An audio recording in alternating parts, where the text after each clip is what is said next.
Hello and welcome back to ElementRings. Here's a quick recap before we continue. Jonathan has passed away. His family was called to the hospital to receive the news and it devastated them. Please check out our entire catalog before you listen to this audio. Now let's continue with the story. Lethabo and Tisetso did as their mother asked and went to the car. They opened the car but stood outside. Lethabo voiced her thoughts about their situation and said, "This is unfair. We're still young to grow up without a father. What are we going to do?" Tisetso replied, "To be honest, sis, I have no idea." They went inside and just looked at one another without the strength to say anything. Back in the hospital, Rakadi asked the doctor to be transparent with her. "Doctor, give it to me straight. What really happened? You said my husband should have been fine." The doctor was also confused by what happened. "To be honest, your husband's death doesn't make sense. If I were to say anything, I'd say it's witchcraft," said the doctor. That statement was too much for Rakadi to take in. "Witchcraft," she thought to herself. The doctor walked off and waved her hand while saying, "Go home and rest, Mrs. Matra. We'll call you. One more thing, don't mention that witchcraft thing to anyone." Rakadi was distraught and more confused. Witchcraft? Did she really say witchcraft? Rakadi asked herself softly.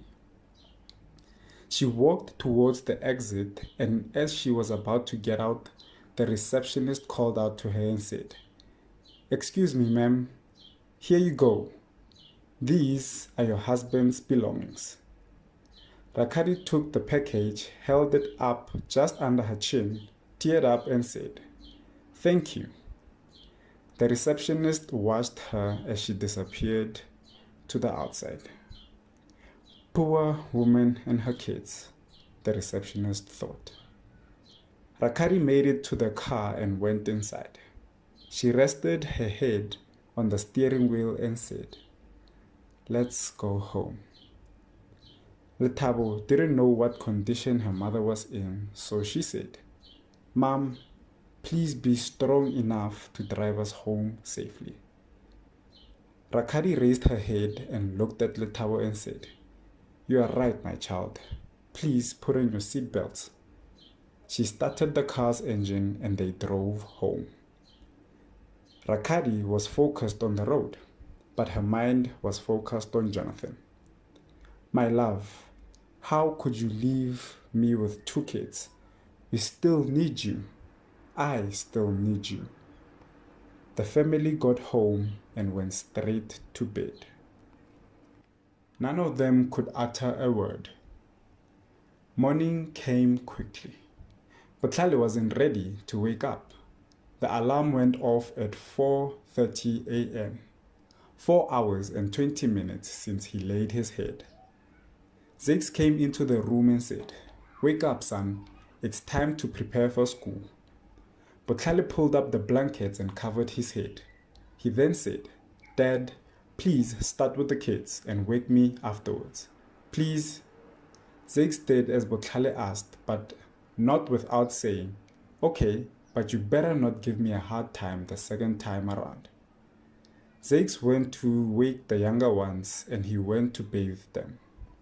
About 20 minutes later, they finished dressing up for school.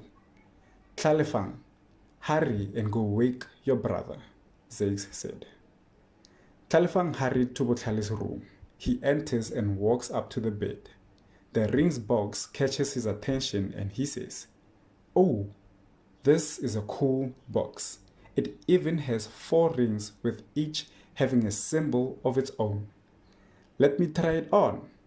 Tlalefang opens the box, takes out the ring and puts it on his right ring finger. Tlalefang looks at the ring on his finger and thinks, "Man, if only I were the older brother. This thing looks awesome." He wasn't aware that thinking like that would actually make the ring morph him into an older version of himself. Califan then proceeded to shake Bokhale till he woke.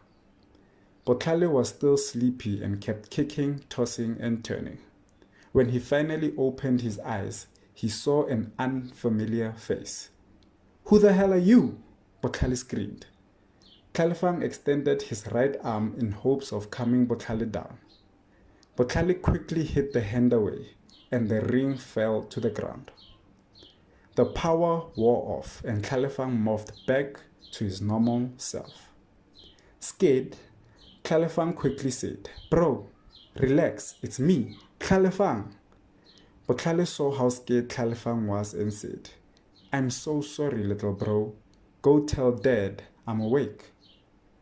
Califan left the room confused as he didn't know what was going on. Bokhale then got out of bed and walked over to the ring to pick it up and thought, "That must have been my little brother's elder form. I was so scared, I almost made a run for it." He put the ring back into the box, closed it, and left his room and went to bath. As he let the water run, his father yelled, "And you'd better not waste time in there, son." Shockingly, Bokhale exited the bathroom seconds after his father had said that. Zakes had made the boys some breakfast.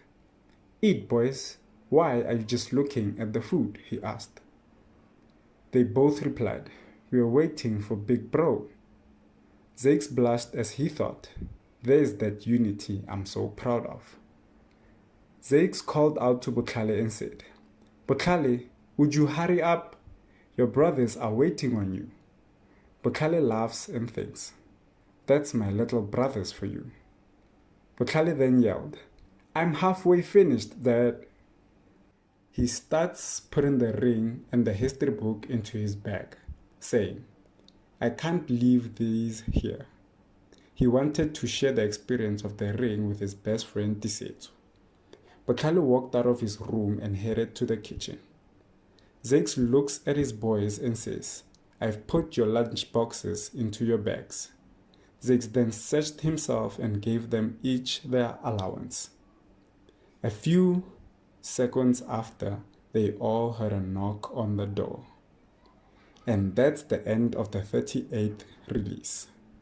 As you all heard, Rakadi had a one-on-one with the doctor, and the doctor said that witchcraft was the only way she could explain Jonathan's death. Of course, this caught Rakadi off guard.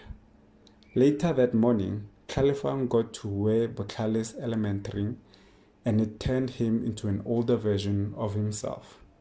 This scared Bokhale, which caused him to scare Califan and created an awkward moment. Thanks for the support, and bye for now.